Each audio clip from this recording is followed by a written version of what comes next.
Greetings, everyone. Thank you so much, everyone, for joining me here tonight.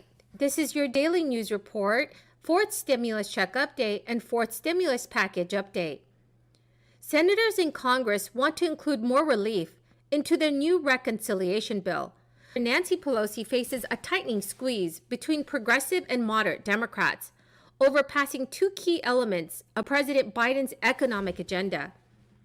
Progressive lawmakers say they will vote down the Senate-passed infrastructure bill unless it is linked to a multi-trillion-dollar social safety net bill that includes expanding health care, paid leave benefits, tackling climate change, and raising taxes on the wealthiest. But now, there are 9 moderate Democrats that say they won't vote to begin writing the $3.5 trillion bill until the House passes the infrastructure legislation that the Senate passed last week and then sends it to President Biden's desk. The intra-party fighting is over legislation that, for the most part, Democrats agree that they should pass. But the order in which the bills move through Congress has become a battle between moderates and progressives who are jockeying to maximize their leverage to shape in both bills. For months now, Nancy Pelosi has vowed to take the path preferred by her liberal members, which is backed by the White House. But she has a long track record of working to protect the moderate faction of her caucus, whose political futures are likely to be determined whether she remains in control of the House. Pelosi suggested a way out Sunday in a letter to her colleagues. The Rules Committee could set up a process to advance both measures at the same time. Her Deputy Chief of Staff, Drew Hamill, said her position has not changed. The House will not vote on final passage of the infrastructure bill until the Senate passes the other spending bill, a process that could still take weeks or even months. But the 9 moderates appeared to reject that approach, saying in a joint statement that they appreciated her offer, but that their view remains consistent on passing the infrastructure first. The conflicting demands put Nancy Pelosi in a high-stakes predicament with President Biden's agenda and Democrats' political fortunes in the midterm elections next year, which are hanging in the balance. She is seeking to pass an aggressive agenda with a paper-thin majority and just 3 votes to lose, seeing no hope of winning Republican support for a multi-trillion-dollar budget bill. Both of the packages are popular, and Democrats plan to run them in the midterms, hoping that voters will reward them for delivering results. House Democrats adopted a budget resolution, which was needed to unlock a filibuster-proof $3.5 trillion package, which is domestic spending and tax breaks, and also teed up a vote on a separate bipartisan infrastructure bill next month. The 220-212 vote capped off an eventful 24 hours of negotiating between Democratic leaders and a group of 10 party moderates who had planned to vote against a budget unless the infrastructure vote came first. While they did not get the demand met, they did get leadership to agree to holding the infrastructure vote no later than September 27th, which is a few days before the surface transportation authorizations are set to expire on October 1st. The budget was deemed adopted when the House adopted a rule-setting debate parameters for the Senate-passed infrastructure bill and voting rights legislation. The rule also included language that ensures the infrastructure bill will be brought to the floor by September 27th. The final rule that the House adopted was a 3rd iteration, reported at the Rules Committee during the flurry of negotiations. The chamber passed a voting rights measure later Tuesday, before recessing until September 20th later this month.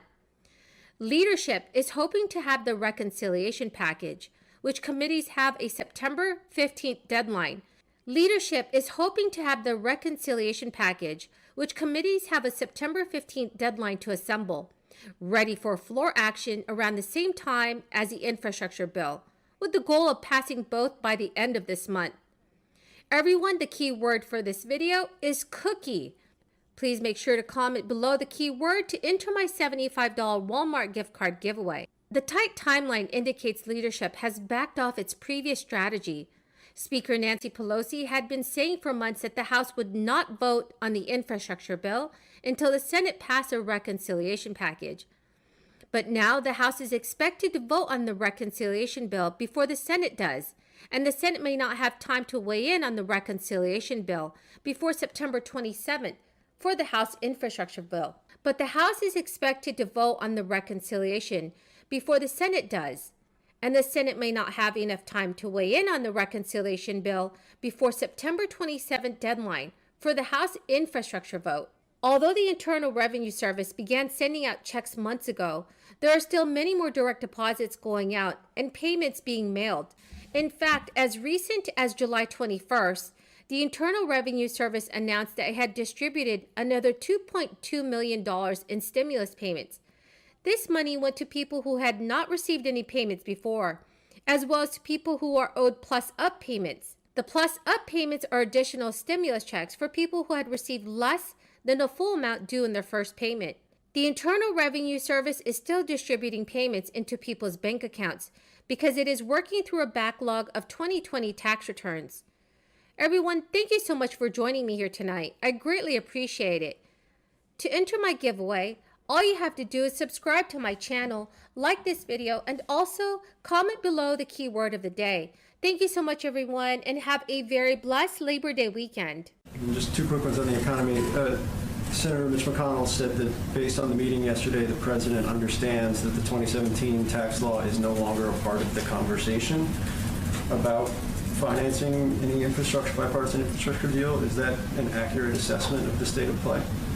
Well, what the president understands is there's agreement, as is evidenced by Senator McConnell's comments, that we need to invest in infrastructure. We need to create jobs, that bridges are not Democratic or Republican. They don't have party affiliation, it turns out. How to pay for it has long been the area where we need to find more common ground.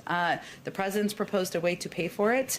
We have not seen proposals that wouldn't raise taxes on people making less than $400,000 a year. So if they feel that changing the 2017 tax laws, bringing it back to the rates that were the rates when George W. Bush was president, raising taxes on just 1% of Americans is not the way to do it, then we welcome what their alternatives are.